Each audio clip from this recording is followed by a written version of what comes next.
All right, let's get started. Yep. Got a lot to talk about. Welcome to Movie Podcast. That's right, Movie Podcast. The chain remains unbroken, and we got like to that. see Lawrence Fishburne's Event Horizon, Paul W.S. Anderson's masterpiece. Credited in this movie as Paul Anderson. Just Paul, regular ass Paul R. Anderson. Before he started smelling his own farts. I'm going to bury the lead a little bit. What happened to him? Because, this movie, whether you like it or not, this movie is far more confident than anything else that he ever made. What happened? Didn't he make Starship Troopers?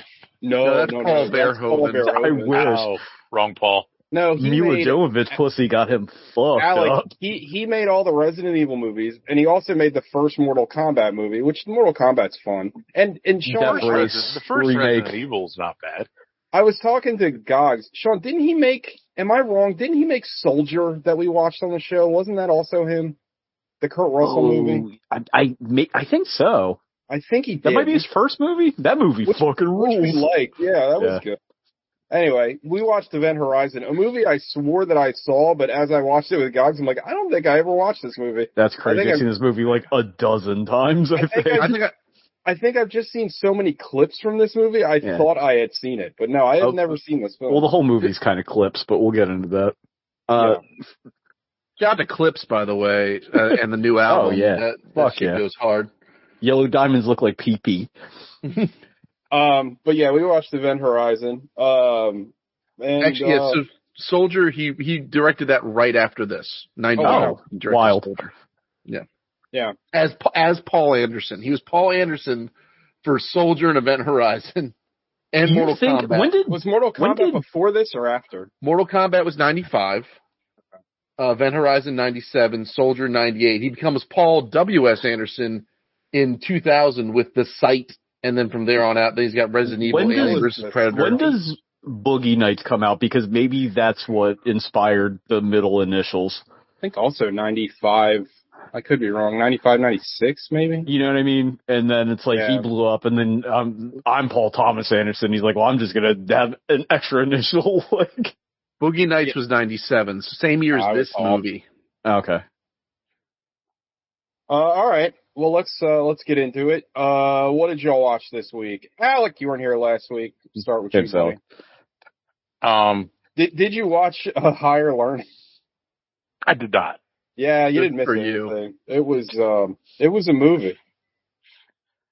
So I watched Six Things.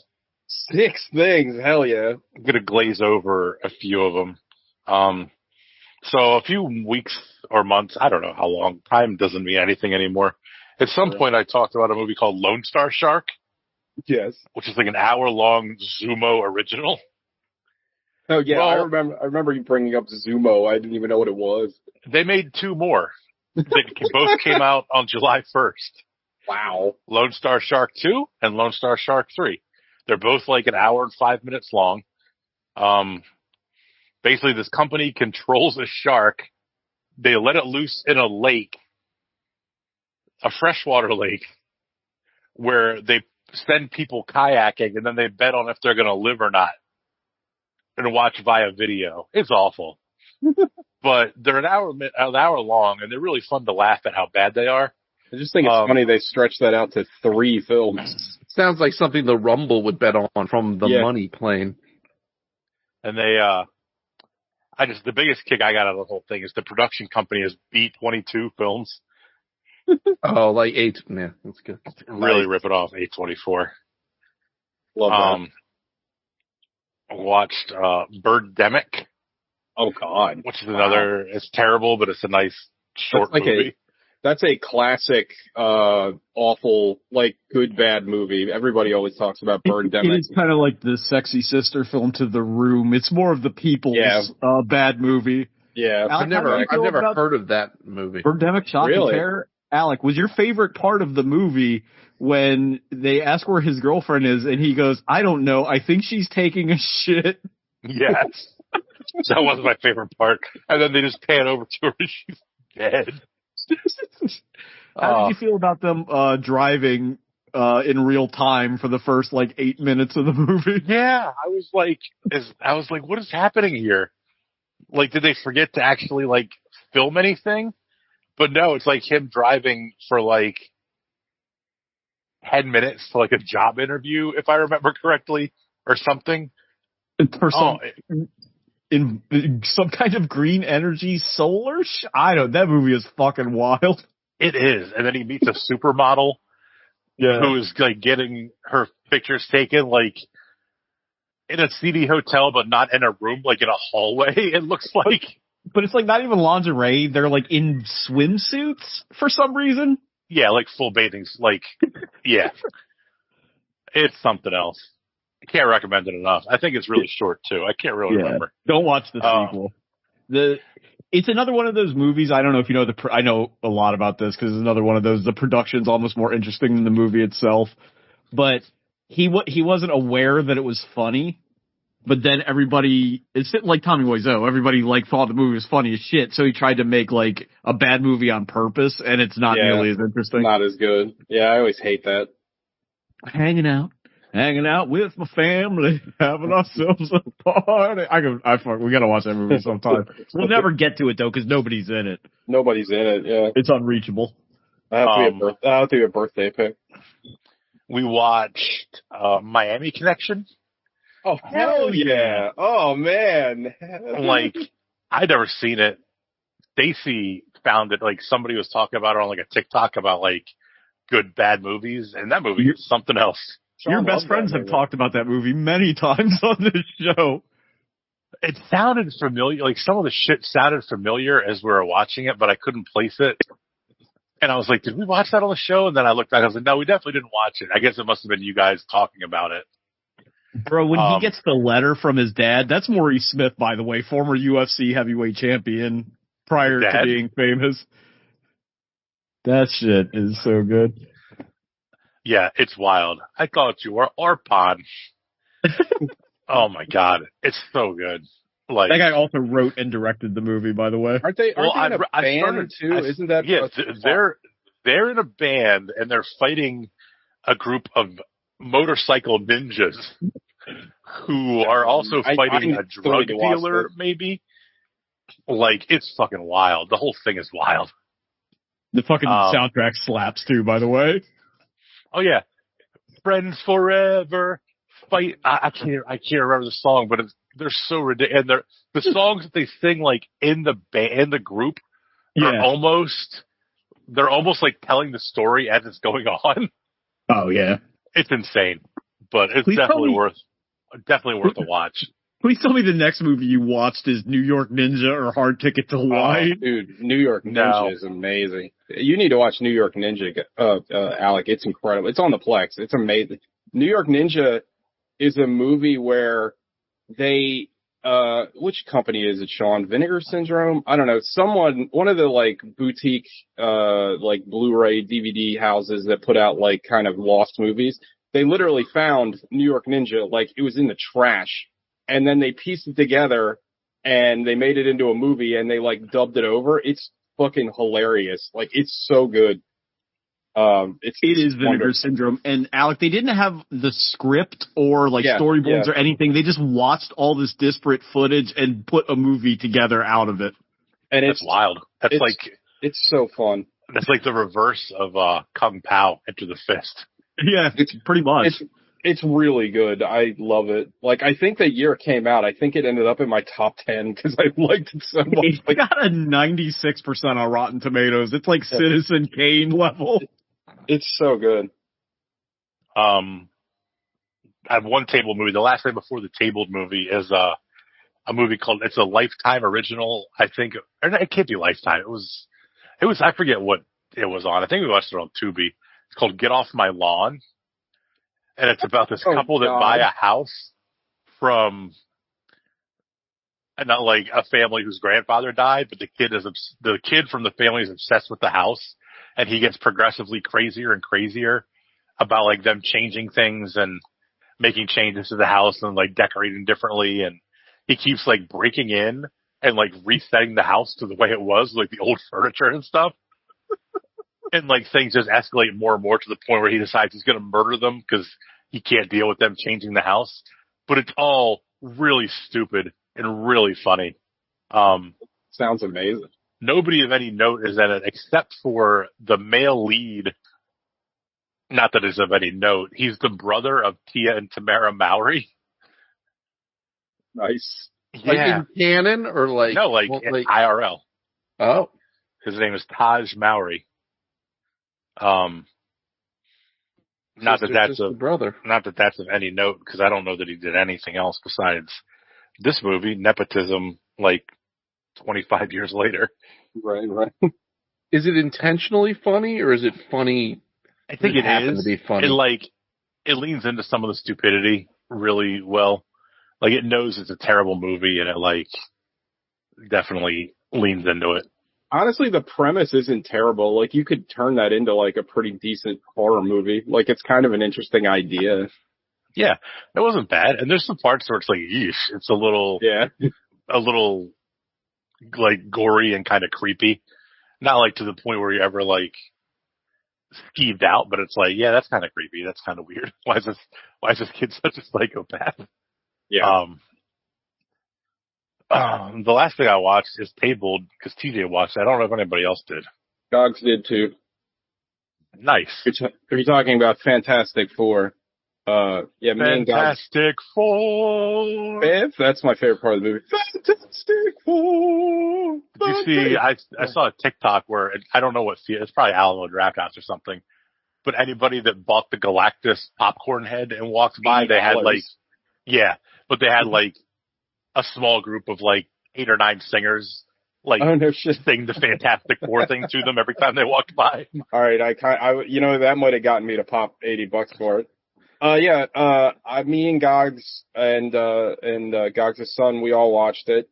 I loved it. I thought it was great. I think like I said it in Analog, but I think that this is the summer of comic book movies that get it. Like I felt like this felt like it got the material so well, and it also for me like again it takes place in like an alternate universe like 1960s, so like it didn't have like a lot of the usual Marvel luggage because it felt like a self-contained movie, and I thought that did wonders for the film. But I mean, I loved it. I thought that they did all the characters perfectly. I thought that the Galactus stuff was like exactly what I wanted. And Gogs has made this point, and I totally agree. Like the end of the movie, like they kind of have to think their way out of it, which is like refreshing because that is what the Fantastic Four does. And I really, really liked it a lot. Like I thought it was like pitch perfect. Like I really, really enjoyed it. I don't know if it's as good as Superman, but I thought it was great. It's the best thing Marvel's done in years. Like I thought it was really, really good. Yeah, I enjoyed it a lot. I thought everybody was really good in it. Like you said, they nailed the characters. They got all the characters perfectly. Let me ask you a question though, Alec. Cause I'm still on the fence about it, and I get why they did it, but I still wasn't over the moon with, the Thing's voice. Like, I still think it should have been, like, rougher, and like, I don't know, I always picture his voice as being more like, pun intended, gravelly. Like, I kind of liked it. I liked it that he still had, like, his voice didn't change. It was still the one thing that he had from before he became a huge rock monster. It definitely like humanizes him a lot more. Yeah. But I thought he was perfect, and I thought like he looked great. Like we've watched, I think on the show we've watched all of the Fantastic Four movies. But have we? I know we watched we didn't watch Rise. We didn't watch Rise of the Silver Surfer. I think we watched I thought all we watched was Fan Four Stick. Yeah, I thought that was the one we watched. We didn't watch the Alba Fantastic Four. I could have sworn we did. Oh, maybe we just talked about it. I thought we did. I know we saw it in the movie theater. Yeah. It was, I mean, those movies are so bad. And like the Fan Four Stick was awful. And again, like we've talked about this. That's not even like a movie. That's like, it's so bad. We've talked about this 1,000 times, but like those 3 movies in particular, like they tried to make it more like gritty and grounded. And it's like, that doesn't work. Like the Fantastic. I know the first one, I don't think they did with the first one. I didn't feel like it was more gritty and I feel like it was more like too goofy. Yeah, maybe so. Like, I know the Trank one, definitely. That Trank one is like a Zack Snyder Fantastic Four. We've like pontificated on this forever, and I think we all had the same consensus that like a Fantastic Four movie only works if the characters are older, and they seem like a little bit older than usual. Do you think that helps in the movie? Oh yeah, absolutely. And I feel like, I mean, you know, I'm a huge Fantastic Four fan, but like the thing about the Fantastic Four is they're the first nice. They're the first family of Marvel. And to do that correctly, Reed and Sue need to be a little bit older than Johnny and Ben or Ben's the same age as Reed, but like they need to feel more like lived in. And I felt like this movie did a great job with the world building. Like again, the movie starts and it gives you their origin like in like like they're on like a TV show, and the TV show in like 5 seconds tells you the origin. It's like, there you go. That's all you got to do. Do you think we're done with origin movies for established characters at this point? Like, do you think they've learned that lesson? I hope so. But I between this and Superman, though, it was so nice to see a movie that's not ashamed to be. I mean, the movie is kind of silly and it's very like sci-fi, which was great because Fantastic Four is very science fiction. Like, I don't know. I thought it was really good. They did a nice little tribute to Jack Kirby in the credits, and I think I could be wrong. Alec, you can chime in on this. There's a part in the movie where they show this guy at a comic book, like at a drawing table, and then he's like, wow, look at that. And I think it's when he's looking at Galactus. And then they show his office, and it's a bunch of Jack Kirby drawings. I think Jack Kirby is actually in the movie, which I thought was kind of cool. Yeah, I saw some like TikTok stuff, people who like have seen it multiple times, and apparently it's Kirby and Stan Lee like in that office. Yeah, that's supposed to be, and I guess Timely Comics, like the predecessor to Marvel. And if you look closely, there's a picture of like Uatu the Watcher drawn and like on the wall.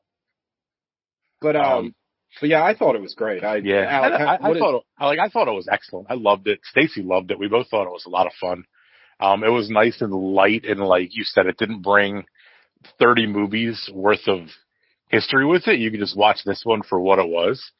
Yeah. A couple of minor quibbles. With the baby, it looked terrible. Really? I didn't really notice. Some of the points, the CGI with the baby, I was like, why didn't they just CGI an actual baby into the picture? Because there were a few points I was like, what the fuck is that thing? It's not as bad as that Twilight baby. You're right. From the Twilight movie. Or the baby in American Sniper. And when he takes out the doll that just falls apart. Well, it wasn't as bad as that, but a few times it's like kind of like, yeah, that just, for how good everything else looked. And it might just be the fact, like, you remember in Endgame how bad the Mark Ruffalo looked at the end?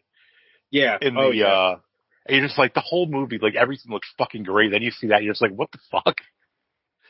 Like, you spent all this time and money polishing everything, and then you leave that in? There's a weird thing going on with, like, VFX in general, where it's like, they should look a lot better than they do in a lot of cases. And it's the same thing as always. Like, they're rushing a lot of these movies. They don't pay the animators and stuff enough, and I don't know, it's a whole thing. Overall, though, I thought the VFX were pretty good. Like I said, all the Galactus part, I thought they were excellent. Galactus stuff, fucking tremendous. He looked great. I loved the Mole Man stuff. Dude, the Mole Man, that was, I mean, I popped huge when Mole Man showed up. Also, I'm sure you caught this, but they recreated the first Fantastic Four cover in the very beginning of the movie with that, like, subterranean monster coming out of the street. Yeah. I was like, that was awesome. But, like, the guy that plays Mole Man, Sean, you will know him as the guy that gets his lines stolen by Jamie Taco, and I Think You Should Leave. It's that actor. Paul Hauser, I think.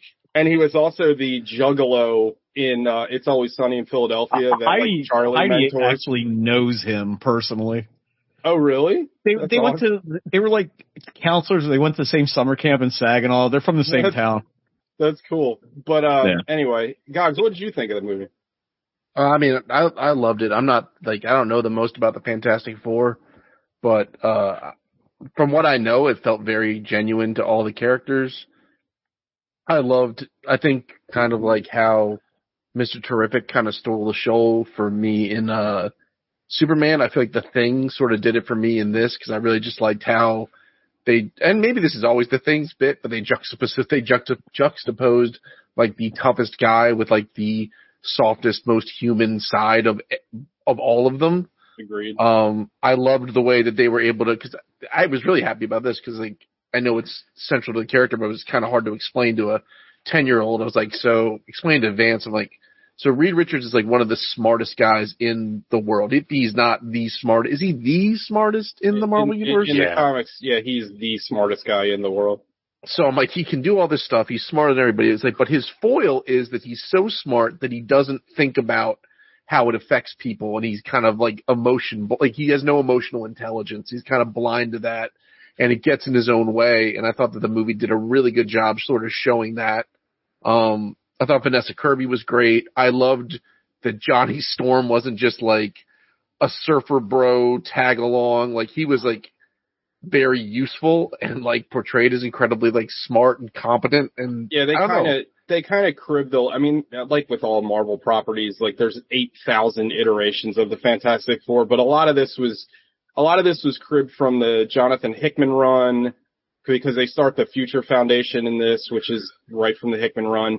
And like a little bit from Ultimate Fantastic Four where they're all scientists, like Sue's a scientist, Johnny is to a lesser extent a scientist, like, well, if you go back to the original Fantastic Four, it makes no fucking sense why Sue and Johnny would be there. Oh, right. It's like his girlfriend and his girlfriend's brother. And I'm like, yeah, I'm just going to bring you to space. Yeah, why not? I steal this spaceship. And it takes place in the 60s, or is it meant to be vague? I think it's Earth 828. So maybe it's. I think it's meant to be modern times, but like the 60s motif has. Like they have tech that eclipses our current tech. Oh, it's see, 60s vibed. I guess they never really say it, but I just assumed it took place in the 60s, and like all the technology that they have is because of Reed, because it's all like retro futurism kind of stuff, which also looks great. A lot of like orbital, like orb-shaped TVs and monitors, which was cool. Everything's rounded. Also, everything is 2001. Blast. Herbie's awesome. Something that Gogs pointed out that I didn't even realize until we watched another movie later that night. They didn't open with the usual Marvel, you know, the Marvel thing where they show the Marvel logo and they show all the characters from the comics in the logo. They didn't do that. They did this like 60s like Marvel title card. I was like, yeah, it looked like it was like let's all go to the movies. Yeah, it was like that kind of. I loved so much of this movie. Like it makes me frustrated because it's like, this is what I hope this movie is like very, very successful, but I hope this teaches Marvel a lesson. Like you can still, like me and Gogs were talking about this and we've talked about this on the show, but you can make these movies pretty self-contained you can still add little cameos here and there and you can still have, you know, it being connected, but like not every comic book ties into the next comic book. You know what I mean? Like you can still tell a good story and not worry about the goddamn continuity every 5 minutes. Because honestly, like right now, and I think we'd all agree with this, is that like we've all watched all the Marvel movies, but like it's become like a convoluted mess. Like if you don't watch this TV show, like you're gonna be lost, and if you haven't watched 27 movies, like you're not gonna know what's going on. At any point, does Ben go, "Well, I'm glad my people finally got their own homeland. I don't care if it's in the desert." No, thank God, none of that. Also, the guy that directed this, I guess, was the creator of WandaVision. I was like, oh, okay. Like, the guy directed almost exclusively TV before this. Well, he was the showrunner. He was the showrunner for WandaVision, which makes a lot of sense because the best part of WandaVision was like the weird, like retro vibe they did in the beginning. Yeah. So I love that they gave the Thing a beard. I like bearded Thing. That was you just like bearded things. Literally. Herbie switching his tape from home to space cracked me the fuck up. Herbie might have stole the movie. Like every time Herbie was on screen, I was like, hell yeah. And then there's a point where like Galactus is attacking the Franklin building, and I'm like, oh no, or the Baxter building. And I was like, oh my God, he better not destroy Herbie. I'm gonna riot. Like, you don't hurt that little robot. Like, that robot was so great. Yeah. The Silver Surfer is excellent. Awesome. Yeah. Like she looked so good. She's so perfect. Like even though I heard her intro lines a billion times on TikTok before it, Yeah, I was still like on the edge of my seat when she actually said all the Herald stuff when she first showed up. I was still like so fucking pumped. Yeah, it was great. My only other little, and I don't know, it's not really a problem. I liked that Johnny and Ben had like a brotherly relationship, but I wish I would have seen a little bit more of like the like antagonizing they do Yeah. in the comics, because like in the comics, like they love each other and they care about each other, they're brothers, but they also like give each other shit constantly. There was a little bit of that, but there could have been more. I guess maybe they're trying to go away from the first ones where like Chris Evans and Michael Chiklis, like all they did was like rag on each other the whole time. So Yeah, maybe they're trying to do the opposite. Alex way more like invested in the Fantastic Four. Like I've only read like the Hickman run and a couple other things, but it's my understanding that Johnny in the comics is mean to the point of Ben where he's like almost cruel. Like, oh, you thought that bitch loved you? You stupid. Like it used to be, yeah. Like when it was like the like 80s and 90s, yeah, some of that shit was rough. Yeah. But yeah, it's great. Also, and like everybody got their moment. Really, the one who didn't get the best powered moment was Mr. Fantastic. But like, you got to see Johnny rocking the shit with his fire. Sue, like, yeah, the Sue parts were great, especially at the end. Tremendous. And I loved. I mean, it's cliche, but it works. Like, I loved at the end they only won because they all worked together as a team. Like that's like fundamental Fantastic Four. You know what I mean? Like I loved it. I can't say really enough good things about it. Like I still need to go see Superman, but so far this might be like my favorite movie of the year. Like it's so fucking fun. You gotta see Superman. Dude. You would love Superman. You're like Mr. Hope Core. Like it's your vibe for sure. Yeah, this movie's. I think Superman's better than this, but this is really good. Yeah, like, is part of the reason, and not that it's not actually as good. I haven't seen it yet, so I can't speak to it. But is it because DC had so much shit for so long? No, that it was just it was nice to see. In Marvel, you're just kind of fatigued. No, I think both of them kind of checked a lot of the same boxes. It was just like this movie is really, really good. Like, this fantastic. It's like my second favorite movie of the year. It's in the top 3. Yeah. It is super good. I want to go see it again, but there was just something about, I don't know, maybe it's a product of the time we're in and the juxtaposition of the social situation. I think, that's what I was going to say. I think I haven't seen Fantastic Four, but for me, for Superman, it has a lot on its mind politically, like not only just like with present day politics, but just kind of like where we are as a species at this point, right? I don't know if Fantastic Four like is a message movie in the same kind of way, and it's not. And at one point, which is fine. At one point, they have to get the whole world to help do something. Yeah, and it's like people wouldn't even wear masks for COVID. You think you got the entire planet to come together? Well, everybody's all Galactus is a hoax. Yeah. Though there was like there was kind of a throwaway line where there was like this cult that was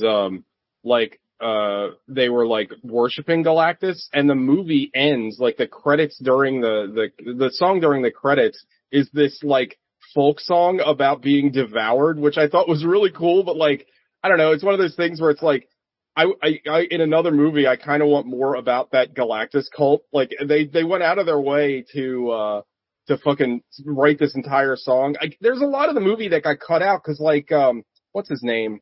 Malkovich. John Malkovich is in the trailer. He's not in the movie. So like, there's probably like another half an hour of that movie that'll probably come out later, but they cut a lot out. But it didn't seem, also knowing that they cut a lot out, it didn't feel like a movie that had a bunch cut out of it. It felt very streamlined, actually. That movie moves, just like Superman, that movie moves at a clip. Almost like to Alex's point, at times I felt like it moved a little too fast. Even though my point was, me and Sean were talking about it was actually my point about a different movie. It was Sean's point about Event Horizon that I thought was about Fantastic Four.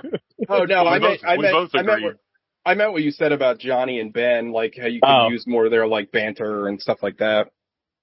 But yeah. Yeah. When Alec, once you see Superman, I'll be very interested. Like, yeah, because and even walking into it, like I have a much greater affinity for the Fantastic Four product than the Superman thing, because it's kind of hard to get behind like an alien, invulnerable like there's no.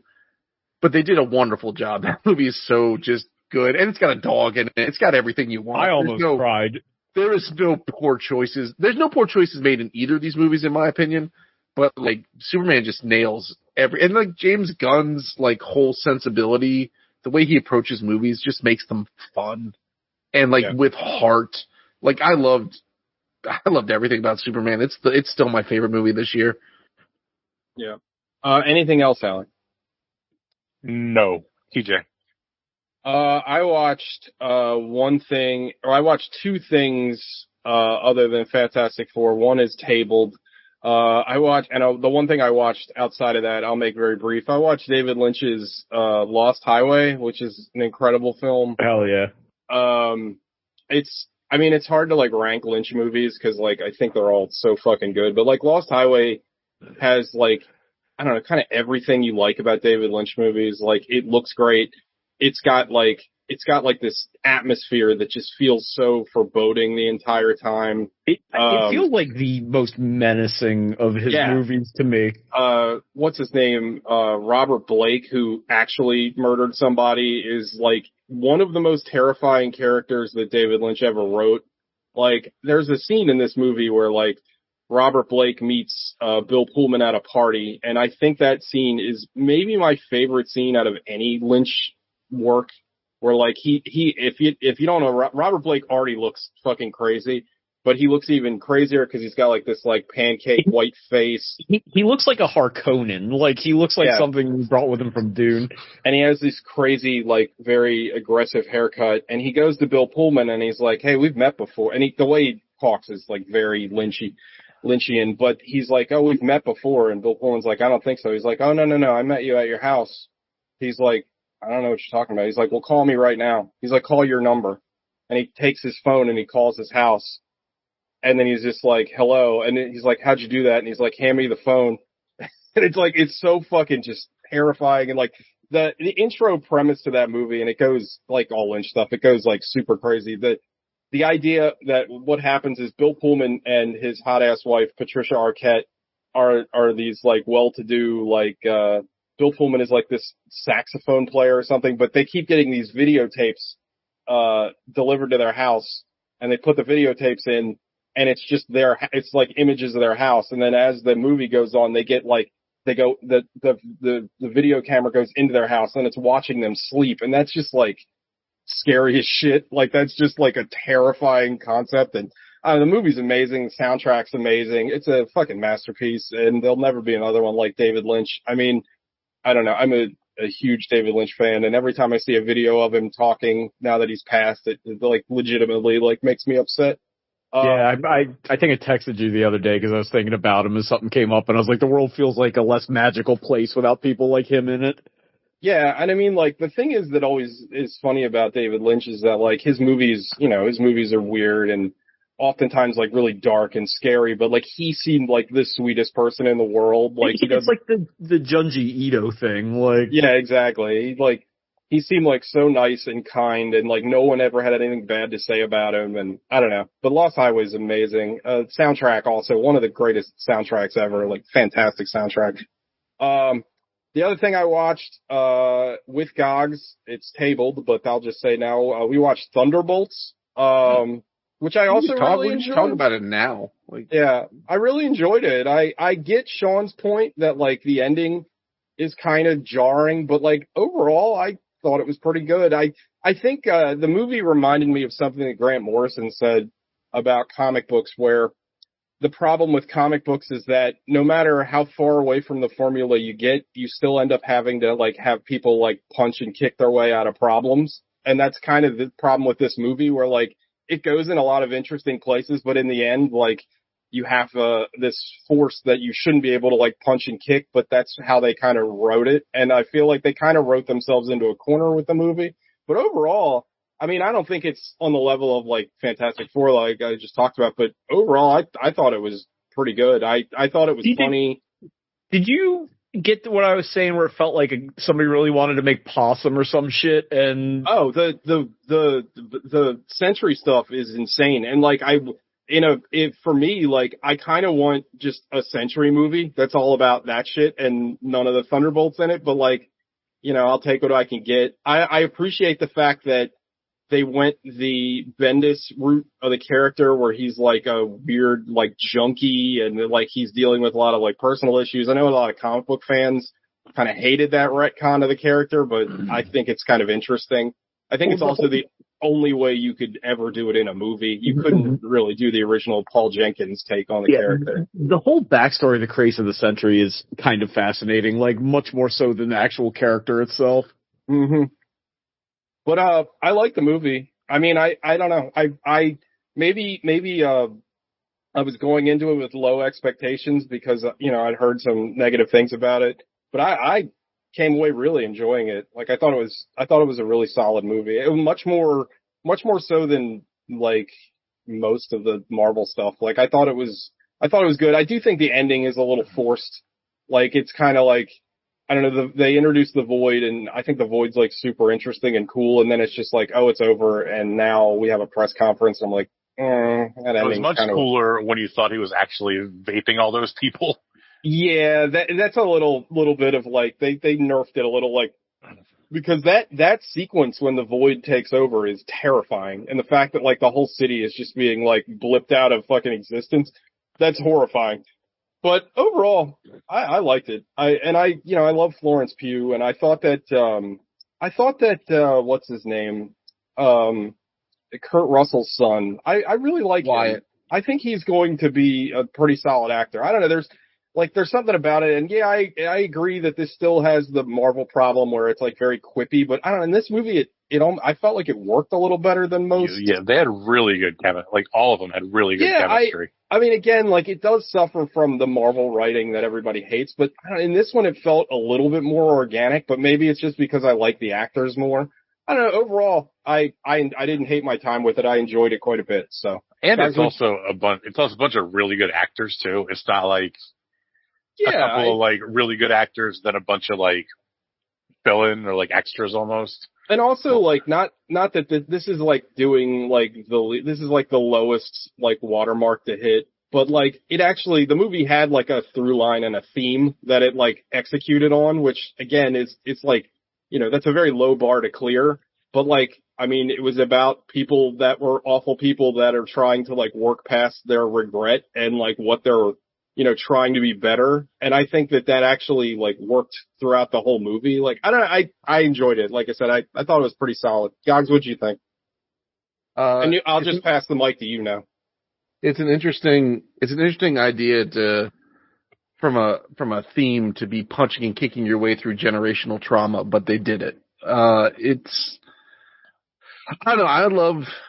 I can listen to David Harbour's Russian accent all day. Like he can just be reading a book on tape and I'll be happy with it.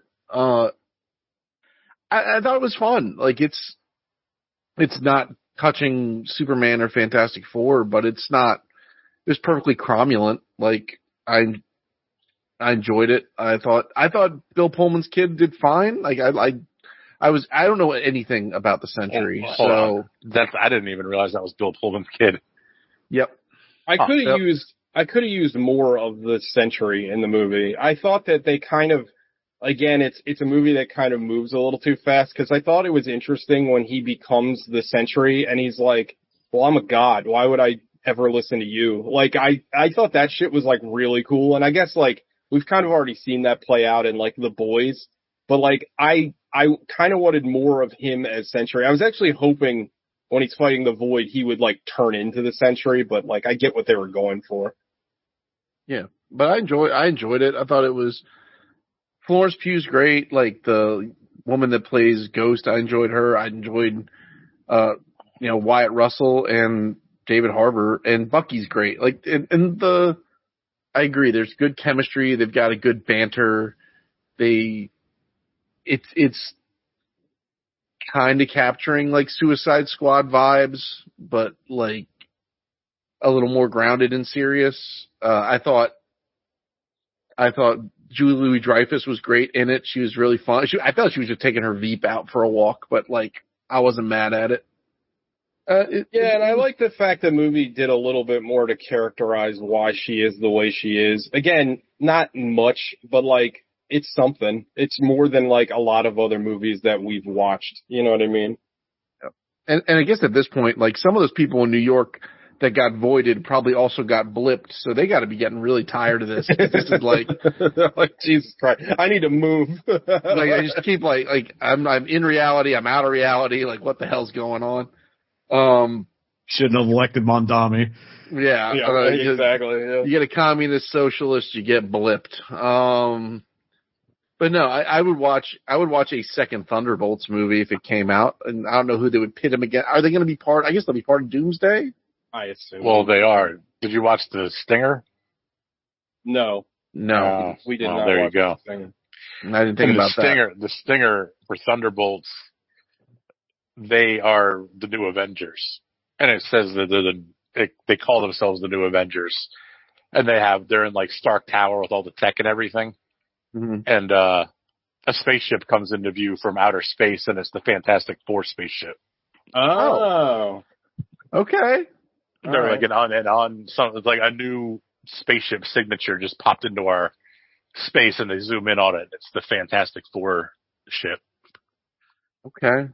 Well, then here we have it. Well, I got to go. I mean, let's see how this. I wish they'd stick with the Thunderbolts name, but I guess the New Avengers is fine. I mean, I like it. New Avengers is from the comics too, so they're just trying to cram everything in. I like the origin of the name Thunderbolts, though. I love that they kept referencing. It was funny. Like Lenny's Extra Batteries Junior Misfit Thunderbolts. A girl pooped. Like, it was fucking cracked me the fuck up. Yeah. Anything else? Yeah, I also watched this movie. I watched most of Jaws too, but I need to finish it. That movie's insane. Like, I can't understand how they got from the first movie to that movie, but I guess money. But like, to turn Jaws into like a weird, like, a sexy teen slasher movie where the shark is just hunting down horny boat-laden teenagers is a wild choice. Like, I've never lived in a beach community, but like, once there's one shark attack, like, I ain't going in that water. How did I ain't going in a boat. I ain't going in a shit. Mayor Vaughn is still there, and then like Brody's like, I'm pretty sure it's a shark, and they're like, I don't know, Brody, fucking calm down. It's like, sir. It's like, I mean, you don't remember the 4th of July 3 years ago? You know? Well, I don't know, Barracuda. Brody. We're still suffering that 2% loss in tourism. I don't think it's a shark. I can't believe, what they should have done is they should have made the town derelict after that. Like, it was like just an abandoned hobo town, and some developer moved in to try and reignite Amity because no one would go back. They should have done that, and then Shark Central had them like embrace the shark attack fact and make it like a challenge. Well, I guess they did make an amusement park kind of in the third one. Yeah, something like that. Bro, or you just have it if so that everybody moved away from a place where somebody died violently, like America would be derelict. You know what I'm saying? Like, yeah, I know, but we're talking about, it's a fantasy movie, and you can just have it go.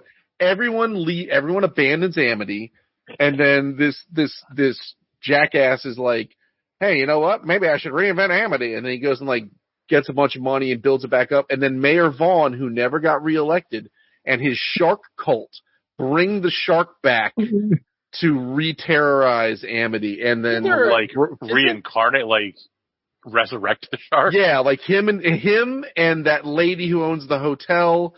And the guy who said, you don't like the water, do you, Chief? Those three guys, they make a circle, and then they resurrect the shark, and then they got to get Brody back out of the Bronx or wherever him and his wife went back to, and they're like, hey, we need you to put the shark back down, and then he goes on a quest to kill Mayor Vaughn and his shark cultists. Wasn't there a video game where like you played a shark, and that shark was like... There was a Jaws game. No, wasn't there a game recently where like you played a shark? I forget what it was. It came out. Yeah, I know I what you're can't talking remember about. what it was called, but I know. Oh, there's what you're another one that's talking like called like Chomp or something, and yeah, there'd be like cultists who would feed people. They would throw themselves into the water for you. Yeah. Shout out to video games. But I also watched video games. I also watched this movie, Edward Furlong's Brain Scan. I can't believe you watched this. It's awful. Like it was You like don't, Have you ever seen Brain Scan? It's with the shark video game was called Maneater, by the way. how was it? But Sean, have you ever seen Brain Scan? It's with that really crazy looking like prosthetic like he looks like a troll man. Like it's a very it's terrible. I've never seen it. I've seen Scanners and I've seen Seekers, but I've never seen Brain Scan. This is like if Strange Days met Hellraiser Deader. Like Oh, it God. is. Yeah, it's about this sea demon who comes in the mail, and you're playing this game, but the game zaps your brains into virtual reality, and then you commit murders, but you're like, So it's like you don't know. Existence? Yes, if I've ever seen that, which I haven't, but I'm going to say yes because you said it so enthusiastically. There's some problematic things in it, like Eddie Furlong spends, first of all, that kid Eddie can't Furlong. act. Then he spends a good chunk of the movie, like, handy camming his neighbor undressing. And the actress is 24, but she's playing someone who's canonically 16. Oh, that's and you fun. see her naked, and I'm like, is this allowed? Can we? I don't think you're. What's the thing that I think you should leave? It's like, I don't know if you're allowed to do that. Like, it's problematic. And Frank Langella's in it. Langella, I don't know how you say his name. And I guess he needed a check because that poor guy. It is. Gogs, this guy also directed Rolling Thunder and Out for Justice. Hell yeah. Oh, okay.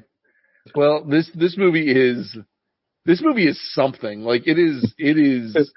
I think it really hoped. I think judging by the way it ended and how it was played up and like how like quippy and goofy they made the demon that lives in the computer demon. I think they were hoping that he would be a Pinhead or a Freddy Krueger or that this would at least launch a sequel. At least a Wishmaster.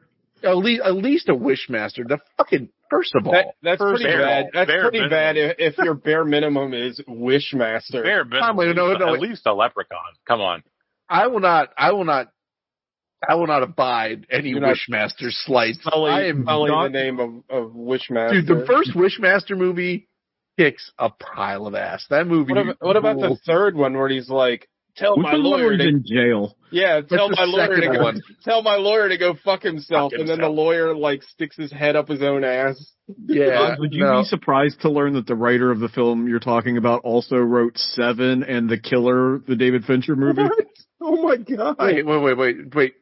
Wait. Wishmaster or No, the fucking Brain Wire or whatever the fuck. the guy who talking wrote about. Brain Scan wrote Seven? Yes, he won a BAFTA for Seven. He also wrote 8mm, Películas de Snuff. Okay, well, 8mm feels like on brand, but the fact that maybe, and this is a nice segue. Well, I think we still got to talk about movies Sean watched, but like maybe he just like had a stroke and then wrote Seven, and then he went back to like, just like Paul W.S. Anderson, like, I don't know, stuck his dick in a light socket, directed this movie, and then came back to reality.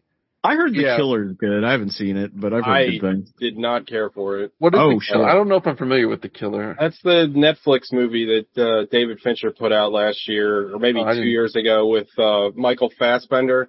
Mm-hmm. It is boring. It is very long. Well, it's funny you say that because the poster art makes it look like Le Samurai.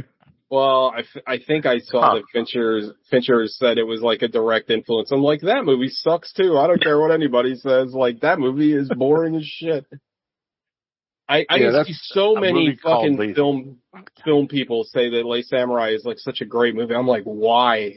Oh my god, that movie was awful. I didn't think Alec was going to talk to me again after that. A movie called Les Samurai that's all in French. It doesn't seem right. Yeah, it was awful. Anything else, Mr. That's Guy? everything I watched. So, Sean. I watched one movie and part of one TV show. Alec, you're the resident TV expert. Have you ever watched Shameless, the American show? Oh, I have. I have not. I watched some of the British version when it first, I guess not when it first came out, but years ago, and I just couldn't get into it. It's pretty good. Is it? So I watched it. I enjoyed it. good. And then it seems good. I like all I've seen is like clips. It seems like a more serious version of It's Always Sunny. It's just squalor porn.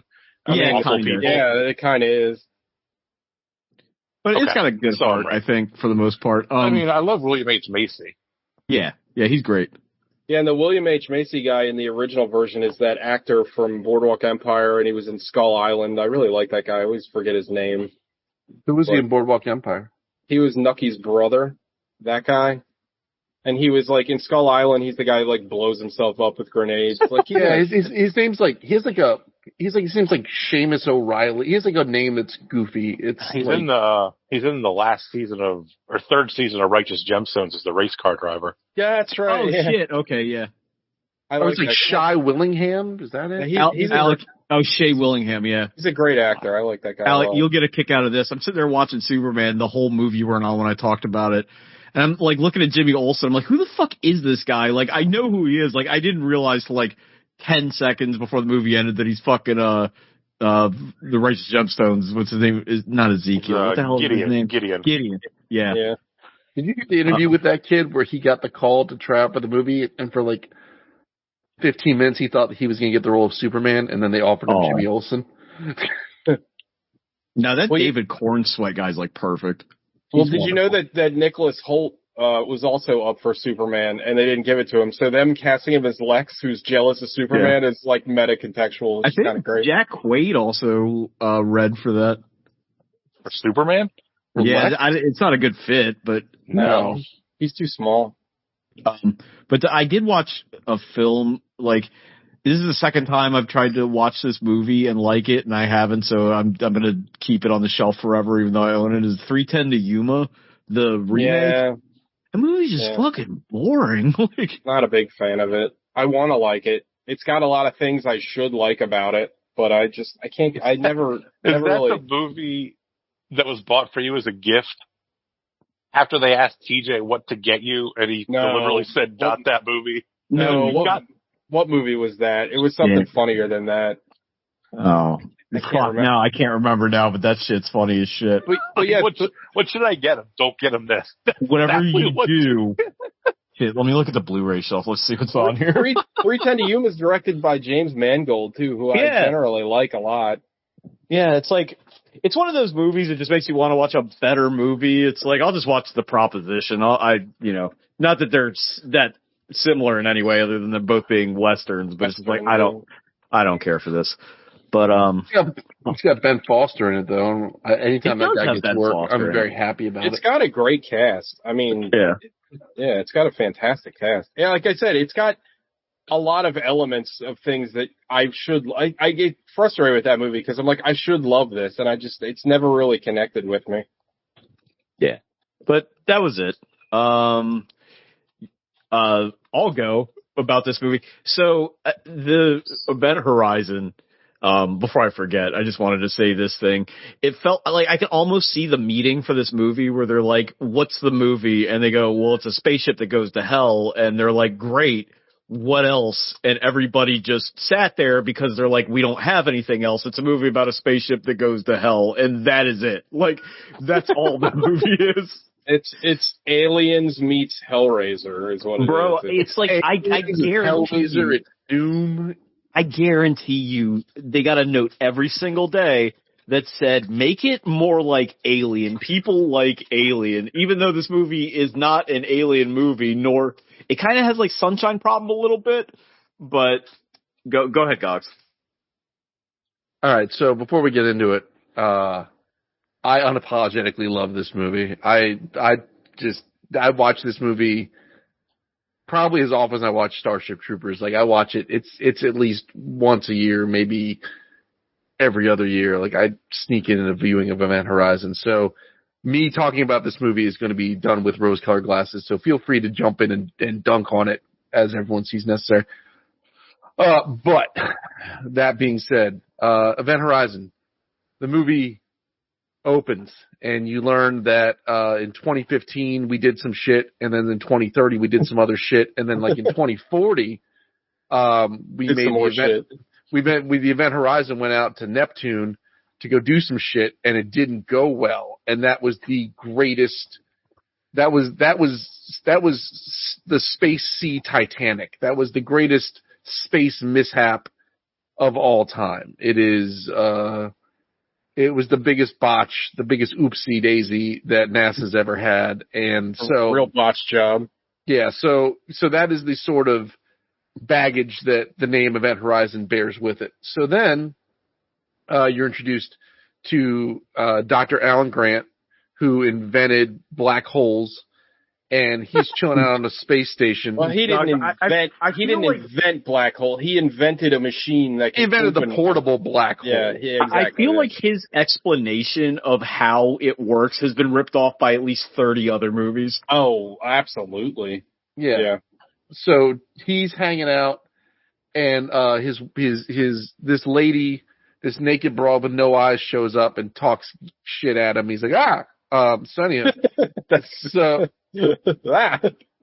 So now it's time to meet the gang, and we are. Lawrence Fishburne is doing his Sergeant Apone.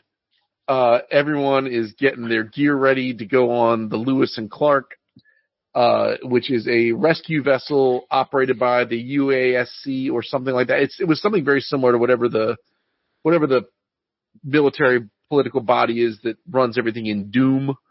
And they're like, listen, just shut the fuck up and get in your tube. And he's like, oh, but I really like to shut the fuck up and get in the tube. We're treated to a lot of friendly banter. You get to know. Is this some kind of tube? Everybody's, what's its and what have yous. They go zippity doop 30 G's later. Jason Isaacs is there. They pop out and they're like, all right, we're here now. What's the deal? What's the story, Morning Glory? And he's like, all right, so check it out. We're here to go check out a fucking distress beacon. That distress beacon's for the Event Horizon. Everybody's like, fuck you. And he said, no, seriously, for real. It was a cover up. It was Epstein level. Remember that back? He'd make the reference to our timeline. Remember that 5 years ago? Yeah. They go, he's like, no, so 7 years ago we said that, the reactors went, kooky dukes and blew the place to smithereens. That was a lie. What really happened was we were trying to do this science experiment for faster than light travel. We fired her up and it didn't work. But here you have it. Let me get this sexy poster and fold it in half to explain how we created a baby black hole to create a fold in space-time to make 2 points in space simultaneously in the same location, and then you just slide on through and you done skis. And they're like, okay, no, fuck. Anyway, so everyone's smoking cigarettes and hanging out and flying towards this ship, and they get near it and they're like, oh shit, that's the Event Horizon. We did it. Like, hell yeah. So they do a little, they also got like one recording from like the ship's distress beacon, and they're like listening to this recording, and this man invented black holes. Like, I want to reiterate this. He's listening to it, goes, I don't even know if that's English, and then Jason Isaacs like, that's Latin, and like it kind of makes you wonder. I feel like Sam Neill knows more than what he's saying the entire time. Like, he's being very guarded about like what they're going into. Like, I think, I don't know, maybe I'm doing more work for this movie, but like Sam Neill is compromised from the very beginning. Like, I think Sam Neill is drawn to it. I don't think he is compromised at this point. Oh, I don't know. I think it's his scientific hubris that leads him there. And then the demon ship keeps him there. I think this movie, and I could be wrong, has gigantic pieces cut out of it, and I'll probably talk about the editing of this movie a little, but it feels like there are chunks, like gigantic chunks of this movie, just totally. that you were referring to about the bad kid was Bone Tomahawk. Oh, that's right. Bone Tomahawk. That movie has the worst version of someone getting cut in half with a bone tomahawk that I've ever seen in my entire life. I believe you referred to that as being grundled or grendled. Yeah, it was you're there the whole time. Anyway, so they go aboard the Event Horizon, and like the lady who is not Ellie Sadler, she's like, man, like the life scan readings are off the chain, and they're like, okay, that's whack. Let's fire up the gravity and then maybe the heat. And so a couple of them go on there, and the kid he's not from Remember the Titans, I don't think. Is he from Remember the Titans? He's not from Remember the Titans, is he? I don't think so. Well, this kid who looks like I don't know. He kind of looks like a cross between Mouse from The Matrix and Lowell from Wings, whatever that guy's name is. Not C. Thomas Howell. What the fuck is his name? Thomas Hayden Church. Yeah. So this kid, he's walking around, and so they're checking out the place, and there's like frozen corpses and exploded bodies and what have yous. And then he walks his ass back to like the black hole making reactor machine, and it opens up, and then he does like the thing that you're supposed to do when you're trained to be a rescue operator in an unknown situation. He sticks his hand in it, and then that yanks him through to who knows where. And then this dude Cooper, who I've never seen in another movie ever again, like hunts him down and yanks him out. And now this dude's like catatonic, so they take him to medical. The ship looks great. Everything's fucking chunky and clunky and tremendous. It looks very like Alien. Like they did it, like it's got that like dirty, like utilitarian sci-fi kind of look. I have my problems with this movie, but I thought the production design was great. I thought it looked great. Like I thought that the movie had a very like it's derivative of Alien, obviously, but like I felt like it looked cool. The influences are worn all over its sleeves. So they find the ship's log. There's blood and guts everywhere. No one can explain anything. Sam Neill's trying to be like, I don't know, maybe you're just hallucinating. Everyone starts seeing shit. Like the other medical officer starts seeing her son who can't use his legs. Like she sees him in the medical bay. Lawrence Fishburne has a memory of some dude he watched catch on fire in Zero Gravity. Like everyone's having the fucking bad dreams on this bitch. And they're like, well, we got to get out of here, but we can't get out of here because when the kid went into the goop, that released a puddle of gravitons, and it screwed up the rescue ship. So now they're kind of trapped here for at least the next 20 hours till they get stuff figured out. And they do. But whilst that is happening, people slowly start kind of going crazy, kind of being taunted by the demon ship. Sam Neill is slowly losing his mind and seeing his dead, what you find out is wife who killed herself because he was never around. And there's a scene where he's made to relive that I love. It's terrible, but I love it. The kid that's catatonic at some point, snaps out of it. And then and I was telling this to TJ and watch it. This scene like sticks to your ribs or sticks to mine. Like this kid is so freaked out from whatever he saw in the goop dimension that he's like, I'd rather die by decompression. He puts himself in an airlock and then he hits the button to let loose. And then he snaps out of it, and like the horror in his eyes when he's realizing what's happening is gross. Yeah, I mean awesome. the movie. I mean, again, this movie. I said it last week, but this movie is very Lovecraftian, and the concept of like you witness horrors that are so far beyond like your mortal comprehension that you just would rather die. And they go on later on when they're like, people keep pulling their eyes out, and Sam Neill has that cool line, like, where we're going, we won't need eyes. Like, it's very Lovecraft. Like, it's very Cenobite. He's like, I have such wonders to show you. What's that? Yeah. Oh, yeah. It's also very back to the eyes. We won't need eyes. He just jams some garbage into Lawrence Fishburne and takes him for a ride. Anyway, so people are continually going crazy. People are killing themselves or getting killed by people. Sam Neill, like, gets his eyeballs ripped out by the ghost of his dead wife, and I guess he rips his own eyeballs out, and then he goes on, like, so the one medical officer chases her son, falls to her death. Sam Neill rips his eyes out. He then, like, he blood eagles Jason Isaacs. He sneaks a bomb on the rescue boat. It blows up. It kills Smitty, the pilot, and it sends Cooper just rocketing off in space because he was doing a spacewalk during it. We get a Total Recall moment where they blow out the pressure on the hull, and Weir gets sucked out. Weir's Sam Neill's character. Yes. This is an engineering question. Are Lawrence Fishburne's fingers stronger than the bolts that are holding the chair down? So that's a great question. I was thinking about this on this time around because, so first of all, Sam Neill's character now has like super strength because he's a demon. Yeah. You find out it went to hell. They watch a video. So this happened before everybody starts dying. They watch a video of like the final ship's log that got like finally decoded. And it looks like a 9 Inch Nails video on acid. Yeah. It is horrifying. And it's like, well, I don't want to go there. Like, I guess if it's that or Cleveland, I guess Cleveland, but like, so the pressure gets blown out, right? So that all the atmosphere is leaving the boat. And so the captain's chair's bolts get loose and pull off.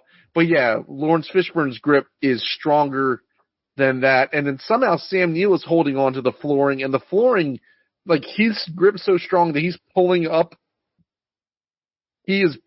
the flooring with him. The metal flooring that is definitely not rubber. But then Lawrence Fishburne's able to, like, yank his way, like, across a bulkhead with, like, a rope. Listen, I'm not going to say that it makes sense, but I am going to say I love it. So, now Weir is outside of he's been sucked into the sweet void of space. The Lawrence Fishburne, but not before activating the black hole machine in the back. And he's like, well, I don't want to go to hell. So like, let's not do this no more. So the other dude, Cooper, makes it through the airlock. They don't doink him with a hammer. Lawrence Fishburne goes on a mission to go blow up the guts of the ship to separate one end from the other. He's confronted by the kid that he left burning and dying in space. Sam Neill is like, no, bitch, you're coming with me. And he's like, fuck you, dude. He hits him with the ladder, bitch. The ship blows up. Presumably, Lawrence Fishburne goes to hell with Sam Neill to have just his anus annihilated. Lawrence Fishburne, it's a fate worse than death. Like, he's sucked into the hell dimension, and then like the wounded guy and the first officer and the other rescue tech, then it becomes the beginning of Aliens, where a rescue team finds them floating through space past the outer rim. The fucking Warhammer 40K rescue team, like, what was with those helmets?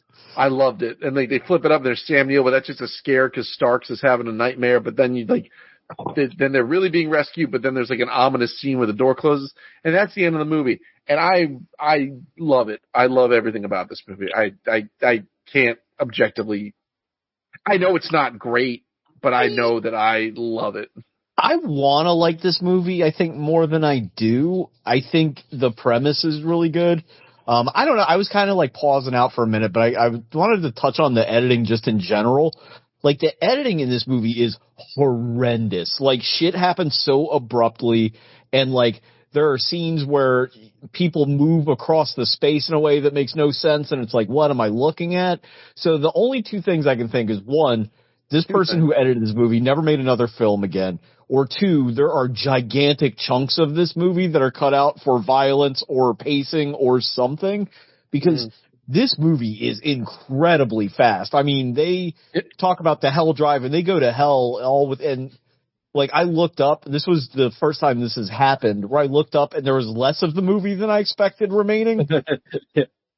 The movie moves at a clip. The inverted movie, the podcast thing. It is fast. But like, I do agree with TJ. I think the set decoration's really good. Like, I think the art direction's good. I think this suffers from a 4K transfer in some ways because like, there's model work in here that's excellent as far as the ship and stuff goes, but there's also CG for the ship that did not age particularly well. This is a weird movie where I feel like if you watch this on VHS, it would be better. Like if you watch this in lower 1,000%. resolution. Yeah. Alec, I don't know. Asking about the science. Well, yeah. How did I forget? Alec, was your favorite part of this all the space science and wormholes and all that? Yeah, I'm a big sucker for wormholes. You love wormholes. I do. The space repairing and all the maintenance. Space maintenance, yes. Space maintenance. Yeah. Yeah, that was probably my favorite part. That was your favorite part. Had you seen this before, Alec? No. You've seen it before, Sean, right? I believe I've seen this movie a dozen times. Like, it was on heavy rotation on cable and DVD when I was a younger man. I will say, I wish, and Sean, you mentioned it like before we started, but I wish you got more of like the Hell Dimension stuff. Like, I wish I got to see more of it. Like, I feel like the movie like cuts away and does like, what happened? Oh yeah, money. He's doing the finger thing, everybody. Can't see it at home. But like, I want to see more of that. Like, now I will say, I think the movie does a very good job with like the tension. Like, I think this movie is very tense, like right from the jump, but there's a few choices that kind of break that tension that I don't really care for. The guy that did the space maintenance, the one crew member who ends up surviving, like, he's like the weird comic relief of this movie because he's got like Chris Tucker-esque lines. We're like, damn, why does this shit always happen to me? And it's like, I don't really need that. Like, I don't know. It kind of like, you got Sam Neill who's like literally ripping his eyes out, and he's like, it's funny. He kind of looks like he does in The Mouth of Madness because he's got all these like scars all over his face. And then you got a guy going, God damn it, I'm in space. Like, I can just imagine that Paul Anderson was like, well, we've already got Lawrence doing serious black guy stuff, so you do other black guy stuff. And it's like, what does that mean? I didn't know. Yeah, I think British. He is. Yeah. I think that I'm going to counter your point. I like how much the hell stuff is teased at, because I think they give you just enough of it that it's horrific, and then your mind is just sort of left to fill in the blanks. I mean, there is that. Because you could like see too much of it, and then it gets like cheesy. I think the overall problem, and I think it encompasses TJ's problem, but also I guess benefits the movie pace-wise, is like nothing is really established. Like, you don't really know a whole lot. Like, you kind of get through like brief flashbacks who these people are and the one relationship, because one's like baby bear and one's mama bear, but like you're not like, I don't know. I feel like the characters aren't really delineated enough for you to give a shit. So like you need something else in there that's like a little bit, that's going to ground you to the story a little bit more. That's just kind of my 2 cents. But I thought the cast overall, I thought was really good. I really like Jason Isaacs. I thought that Lawrence Fishburne does a good job. Sam Neill's great in the movie. I'll get into it in Five Knuckle Shuffles, but there's some like weird choices that kind of take me out of the end of the movie. But I don't know. We don't want to do Five Knuckle Shuffles now. We've talked about this movie enough. Yeah. Well, here's a few fun facts about this film. Oh, please. Thank you. So he directed Mortal Kombat, and then he turned down Mortal Kombat 2 and X-Men because he wanted to make an R-rated horror movie. And then eventually he got the script for this. God, what does the Paul W.S. Anderson X-Men movie look like? Oh my God. I bet you it's better than the Bryan Singer X-Men movie. Oh, 1,000%. God, it hurts my heart to think about how shitty that movie is compared to how fucking pumped I was leaving the theater after seeing that the first time. Oh, I love being like, oh my God, this is like the greatest thing I've ever seen in my life. Well, it's your first sip of water out of the desert. Like, what are you going to do? Possibly hot take. X-Men 2 is also kind of shitty. Like, all of those movies up until First Class are kind of shitty. But I like X-Men 2 is raised, it's raised by its maybe the best opening sequence in any comic book movie Yeah. with that Nightcrawler scene, and then seeing Wolverine go ham against Yeah. Stryker's guys and actually Badass. seeing them cut loose and gut people. But yeah, that movie's 2 really good scenes with a bunch of other schlock all around it. Brian Cox is good in the movie too as Stryker. Apparently, Sean, you're right. A bunch of this movie got cut out, Okay, that makes sense. and now they can't even find the footage anymore. That's to, a shame. Oh, they like- eraser headed it. Yeah. So it says that in test screenings, I'm going to read a paragraph from Wikipedia. Please. In test screenings, the cut was poorly received. There were complaints about the extreme gore, and Anderson and producer Jeremy Bolt claimed that some members of the test audience fainted. Paramount executives who had stopped watching the dailies before any of the gore was shot and were seeing the complete film for the first time with the audience were shocked by how gruesome it was and demanded a shorter runtime with less gore. Yeah, but see, that sounds better though. That's what I want. That explains a lot because that means they cut it out from a finished, like a final cut, and they hacked it So all they just up. were just going through, just like pull this scene. Well, So it's just like all over the place now. there's the scene where Dr. Grant like goes to vivisect Jason Isaacs, and it you don't see anything, and then it like violently cuts to him like fucking wet marketed up in the ceiling, and it's so jarring. Like it's like I feel like I missed something here. Yeah, exactly. 5 Knuckle Shuffle time. Alec, 6. fair. Like for a movie that until I watched it, I didn't even know there was a difference between this and The Abyss. I thought they were the same movie. Wild. It's not going to leave any impression on me whatsoever. Like it has some cool scenes and some cool, I think, design choices, but overall, like this doesn't do it for me. I want my sci-fi to be sciencey and fiction-y, not horror-y. Fair. Although I'm always up for Lawrence Fishburne and Sam Neill getting more work. I love those guys. Yeah, shout out to Sam Neill. He's fucking great. Yeah, he's so good in like everything. Yeah, I think I was telling Gogs, I think he's like not well. I think he has some sort of cancer or something. I read. Oh. Yeah, it's a shame. He is almost 80. Yeah, but he fucking rules. He's like not great in President Devil. No, oh yeah, he No. wasn't that. But he's a guy that's like in just a bunch of genre movies. Like he's kind of a genre movie legend if you really think about his career.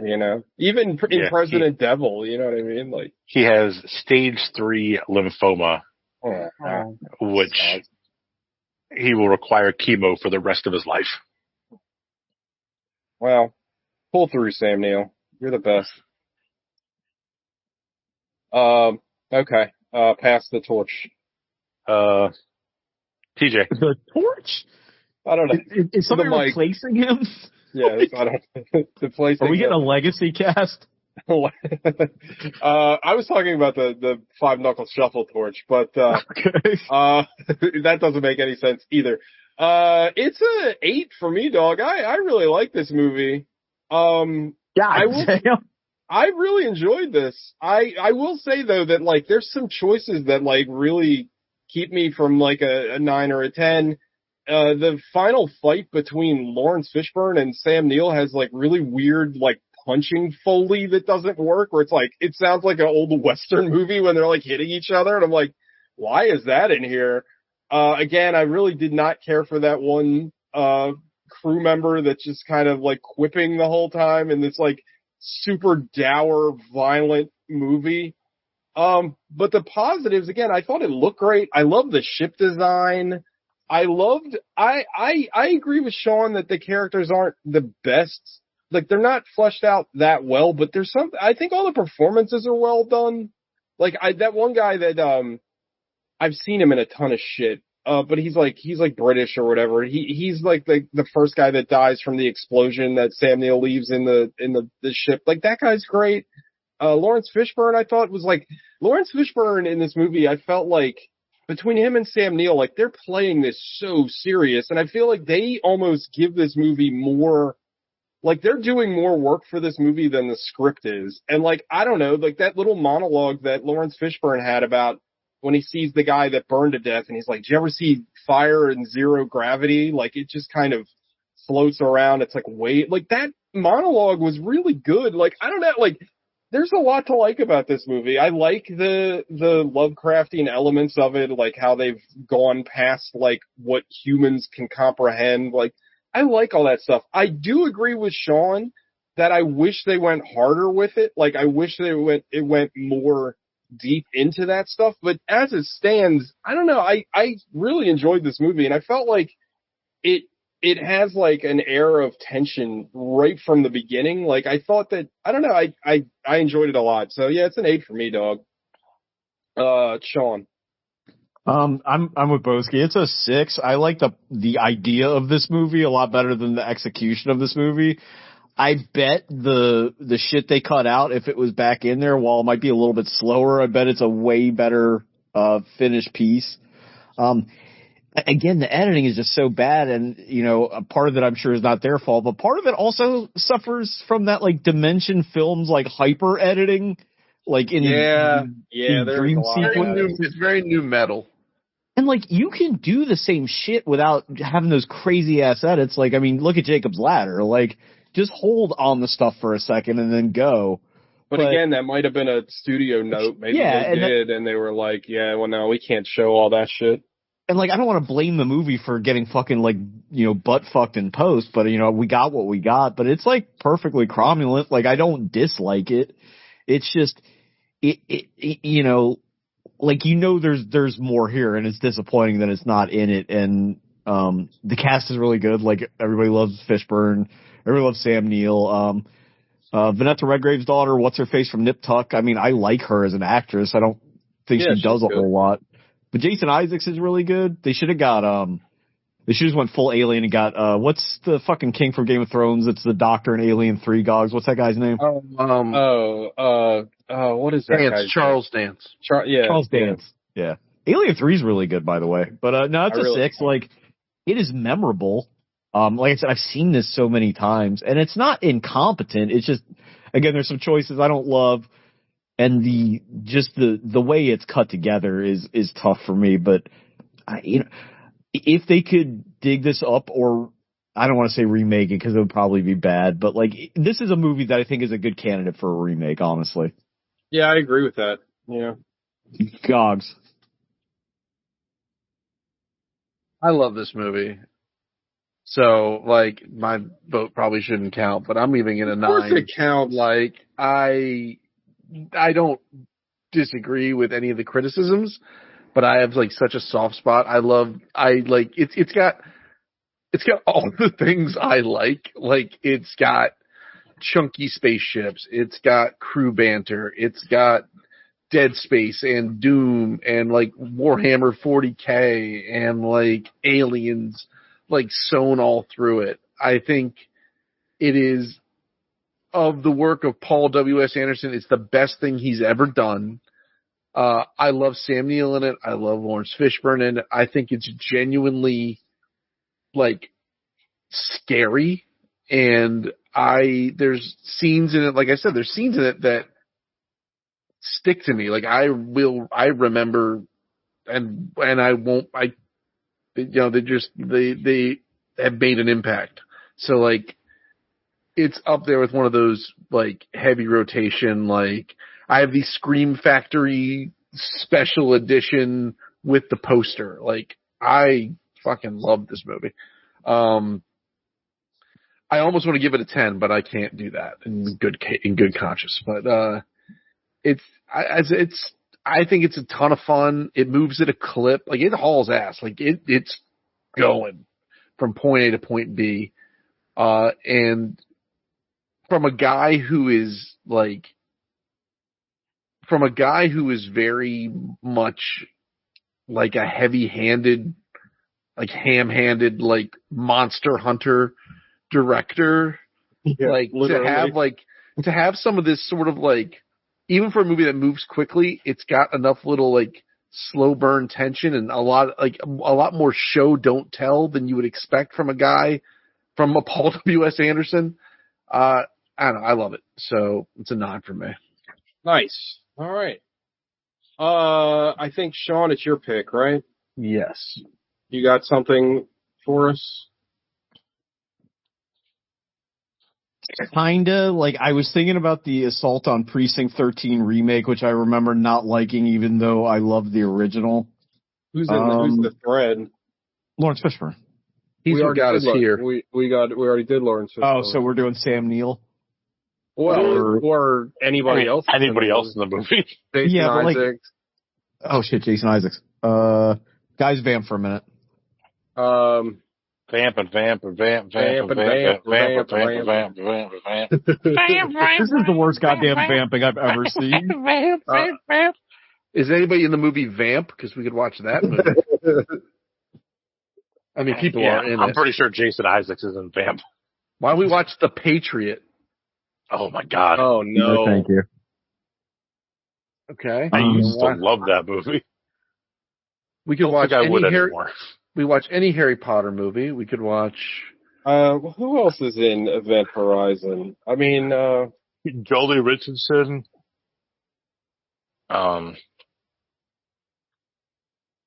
Let's see. I'm just fucking around. I like the when you Google Event Horizon, the people are asking thing says, "Is Event Horizon a good movie?" Like, what is that? Event Horizon based on a true story. I forget. Have we watched? I'm just gonna throw this out here. Jason Isaacs was in Fury. I've never seen that. I've heard like half of it's really good, and then half of it not so much. Yeah, half of it is really good.